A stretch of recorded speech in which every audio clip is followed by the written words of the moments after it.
নবী সাল্লাল্লাহু আলাইহি ওয়াসাল্লাম বললেন, তোমরা লাইলাতুল কদর রমাদানের শেষ দশকে তালাশ করবে, শেষ দশকের বিজোড় রাতে তালাশ করবে, অর্থাৎ 21, 25, 23, 27 এবং 29 এই 5টা রাতে তোমরা লাইলাতুল কদর তালাশ করবে। ইনশাআল্লাহ এর মধ্যে একটা রাত লাইলাতুল কদর হবে। এই রাত যে পেয়ে যাবে, 1000 মাস ইবাদত করলে যে নেকি হয়, এই এক রাত ইবাদত করলে সেই নেকি হবে ইনশাআল্লাহ। লাইলাতুল কদরি খায়রুম মিন আলফি শাহর।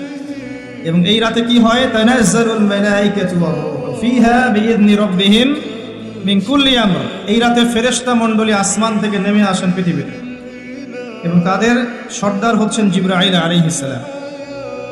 কি নিয়ে নেমে আসেন? প্রত্যেকটা বিষয়ের ফয়সালা নিয়ে। অর্থাৎ এই এক বছর কি হবে আপনার সাথে, এটা লাইলাতুল কদরের মধ্যে ফিক্স করা হয়।